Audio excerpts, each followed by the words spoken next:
आज हम बात करेंगे कि कौन सा भाव हमें क्या बताता है।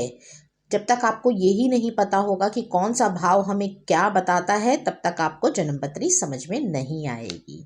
इसीलिए आज हम एक एक भाव के बारे में आपको बताएंगे कि कौन सा भाव आपको क्या बताता है।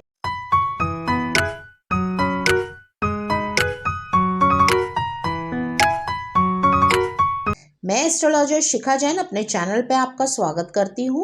हमारे 1 से लेकर 12 भाव होते हैं। आप अपनी कुंडली उठा के देखिए, उसके अंदर खाने अगर आप पूरे हाउस काउंट करेंगे तो वो 12 होंगे, 12 हाउस होंगे। हम आज एक एक खाने को, एक एक हाउस को, एक एक भाव को आपको बताएंगे कि हम उससे क्या देख सकते हैं, हम उससे किस चीज़ की जानकारी लेते हैं और यह घर हमें क्या बताता है। तो हम बात करते हैं पहले घर की। पहला घर हमें क्या बताता है? पहला घर हमें बताता है हमारी आत्मा के बारे में, हमारे स्वभाव के बारे में, हमारे शरीर के बारे में, आपके चेहरे के बारे में, आपके व्यक्तित्व के बारे में, आप स्वयं के बारे में कि आप कैसे होंगे, आप स्वभाव के कैसे होंगे, आपकी सेहत हम प्रथम घर से ही देखते हैं। यदि आपको अपनी सेहत के बारे में विचार करना है तो अपने पहले घर को देखिए, क्या पहला घर आपका क्या कहता है। इसी तरह से हम बात करेंगे अपने दूसरे घर की। दूसरा घर जो होता है हमारा, वो वाणी का होता है, धन का होता है। हमारी वाणी कैसी होगी, हमारा बोलने का तरीका क्या होगा, और हमारा धन जो बहुत ही महत्वपूर्ण है हमारे जीवन के अंदर। धन कहाँ से आएगा, धन कैसे आएगा और धन कितना जाएगा, ये भी हम दूसरे घर से ही विचार करते हैं। यदि आपका फैमिली बिजनेस है तो भी हम दूसरे घर से ही विचार करेंगे, क्या फैमिली बिजनेस से आपके पास धन आएगा कि नहीं आएगा। आपके पास आपकी पीछे से परिवार से आपको धन मिलेगा या नहीं मिलेगा, कुछ हद तक ये विचार भी हम दूसरे घर से ही करते हैं। और हम आपके स्वयं का जो आप खुद कमाएंगे, खुद मेहनत करेंगे, क्या उससे आपको कितना धन आएगा, आप उस धन को कैसे खर्च करेंगे, ये भी हम दूसरे ही घर से विचार करते हैं। तो दूसरा घर हमारा बहुत ही इम्पोर्टेंट है। और विशेष तौर से एक चीज़ और बताना चाहूँगी, इम्पॉर्टेंट है वो बहुत। लड़का हो या लड़की हो, दोनों की ही ससुराल पक्ष को अगर देखना है हमें, तो हमें दूसरे घर का विचार जरूर करना चाहिए।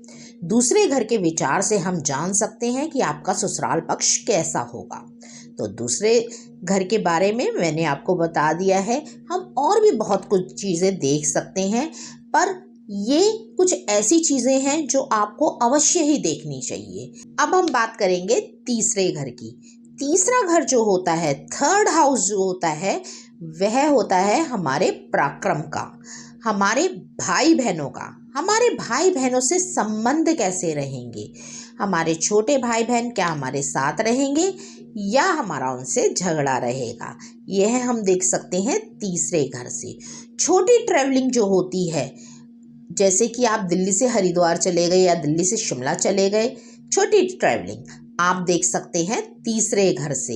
हार्ड वर्क, आप कितने मेहनती हैं, आप कितना आपके अंदर जोश है काम करने का, यह हम देख सकते हैं तीसरे घर से।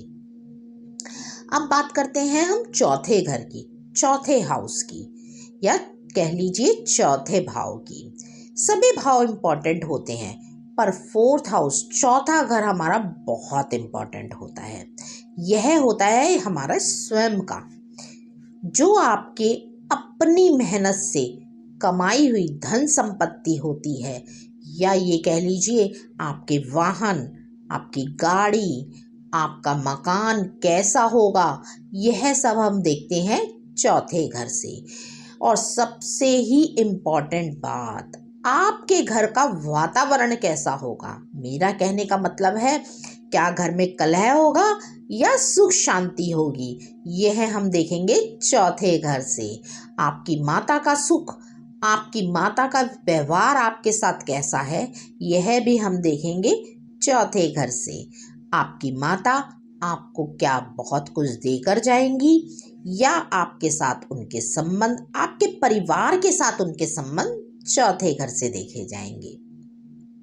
अब हम बात करते हैं पांचवें घर की, फिफ्थ हाउस, जो हमारे लिए हमारी संतान का भाव माना जाता है।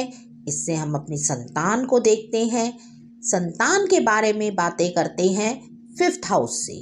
आपकी संतान कैसी होगी, कब होगी, होगी तो कैसी होगी, और आपकी डेस्टिनी भी कुछ हद तक फिफ्थ हाउस पर डिपेंड करती है।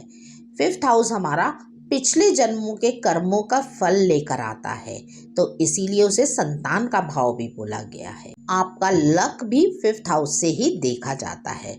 आपकी पढ़ाई, आप क्या करेंगे, आप लाइफ में कैसे आगे बढ़ेंगे, यह सब भी आप फिफ्थ हाउस से ही देखेंगे। अब आता है आपका सिक्स्थ हाउस, छठा घर। छठा घर के लिए हम देखते हैं, इसके लिए एक ही वाक्य लोगों के दिमाग में आता है, रोग। पर छठे घर से हम बहुत कुछ देख सकते हैं। छठे घर से हम रोग तो देखते ही हैं, साथ ही कर्जा भी हम सिक्स्थ हाउस से ही देखते हैं।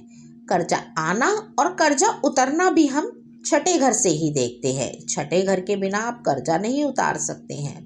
कोर्ट कचहरी हो, वो भी हम छठे घर से ही देखते हैं। चोरी हम छठे घर से देखते हैं, और साथ ही साथ हम जॉब भी छठे घर से ही देखते हैं। नौकरी बहुत इम्पॉर्टेंट चीज़ है हमारी लाइफ के अंदर। लोगों का पहला ही प्रश्न ये होता है, हमारी जॉब कब लगेगी। हम बहुत दिनों से स्ट्रगल कर रहे हैं, तो इसके लिए कौन सा घर देखें हम, छठा घर देखिए। आपके छठे घर की क्या सिचुएशन है, छठा घर हमें क्या बताना चाह रहा है, उस चीज़ पे गौर कीजिए। अब आते हैं हम सेवेंथ हाउस पे, सातवें घर पे। सातवां घर देता है हमें पोजीशन। पोजीशन तो देता ही है, पर ज़्यादातर लोग जानते हैं उसे मैरिज के लिए। आप अपनी समाज में मान प्रतिष्ठा, आपको कितना ऊंचा पद मिलेगा, और आपके सामाजिक संबंध भी आप सेवेंथ हाउस से देख सकते हैं। पार्टनरशिप आप सेवेंथ हाउस से देखते हैं। अपने दोस्तों के साथ आपके संबंध कैसे रहेंगे, यह भी आप सेवेंथ हाउस से ही, यानी कि सातवें घर से देखेंगे। शादी आपकी कैसी रहने वाली है, वो भी आप सातवें ही घर पे देखेंगे। देखिए, लाइफ में सभी चीज़ें इम्पॉर्टेंट है, पर एक चीज़ सेवेंथ हाउस से जो इम्पॉर्टेंट हम देखेंगे वह होता है बिजनेस। बिजनेस आपका चलेगा या नहीं चलेगा, ये हमें सेवेंथ हाउस ही बताता है। आप कहेंगे काम का घर तो 10वां होता है, जी होता है, पर लेकिन बिजनेस हमें सेवेंथ हाउस बताता है, 7वां घर बताता है। अब हम बात करेंगे अष्टम घर की, 8वें घर की। यह हमें क्या देता है, 8वां घर। 8वां घर देता है हमें गुप्त विद्याएं, गुप्त ज्ञान और पैतृक संपत्ति। मृत्यु का भी भाव इसे बोला गया है। अनएक्सपेक्टेड बेनिफिट, एकदम से फेम मिल जाना और आप आकाश पर, बुलंदियों पर पहुंच जाना, ये हम 8वें ही घर से देखते हैं। और धड़ाम से नीचे गिर जाना, ये भी हम अष्टम भाव से ही देखते हैं। तो जो जीवन के उतार चढ़ाव है, बहुत ऊपर और बहुत नीचे, दोनों ही अष्टम भाव से विचार किया जाता है। अब बात करते हैं हमारे 9वें घर की, 9वें भाव की, 9th हाउस की। ये होता है हमारा भाग्येश। इससे हम अपना लक देखते हैं, अपने फादर के साथ संबंध देखते हैं।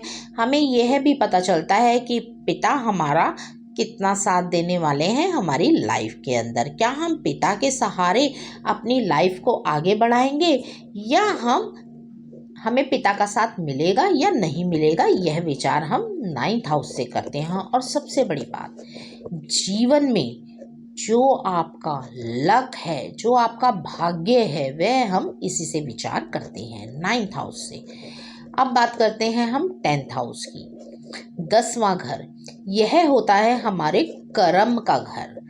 कर्म जो हम करते हैं उसका घर होता है कि हम कैसा काम करेंगे, हम कैसे करेंगे उस काम को।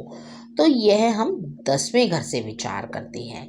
अगर हम जॉब करते हैं तो हम कैसी जॉब करेंगे, हम उसमें कितने कामयाब होंगे। अगर हम बिजनेस करते हैं तो हम उसको किस तरह से करेंगे, हम उसको किस चीज़ का करेंगे और किस तरह से करेंगे, यह सब 10वें घर पे डिपेंड होता है हमारे। तो उसको विचार करना बहुत ही ज़रूरी हो जाता है। अब हम बात करेंगे 11वें घर की। 11वां घर जो होता है वह होता है हमारे कर्म के फल का। जो हमने कर्म करा है, क्या हमें उसे उसका फल मिलेगा या नहीं मिलेगा। या यूं भी कह सकते हैं कि इच्छा पूर्ति का घर होता है या इच्छाओं का घर होता है। बड़ा घर, बड़ी गाड़ी, यह सब इच्छाएं जो उत्पन्न होती हैं ना, ये 11वें घर से ही होती है। और इसकी पूर्ति भी हम वहीं से ही देखेंगे। क्या आपको बड़ा घर मिलेगा, क्या आपको बड़ी गाड़ी मिलेगी, और यह सब हम 11वें घर से विचार करते हैं। आपकी डिज़ायर, जो आपकी इच्छाएं होती हैं, उनको पूरा करता है 11वां घर। अब हम बात करते हैं 12वें घर की। 12वां घर जो हमारा व्यय का घर होता है, खर्चे का घर होता है। यह मोक्ष का भी घर होता है और सबसे इम्पॉर्टेंट ये होता है फॉरेन ट्रिप का घर हमारा। हम फॉरेन जाएंगे या नहीं जाएंगे, इसका विचार भी 12वें घर से किया जाता है। वैसे तो हम इन घरों से और भी, इन भावों से, 12 भावों से कुंडली के अंदर अपने और भी बहुत सी चीज़ें देखते हैं, परंतु यह बेसिक चीज़ें हैं जो सभी को पता होनी चाहिए, जिससे कि आप वीडियो देखते हैं तो आपको आसानी होगी। तो मेरी इस वीडियो को ज़रूर देखिएगा पूरी, और वीडियो को लाइक करिए, चैनल को सब्सक्राइब करिए। धन्यवाद।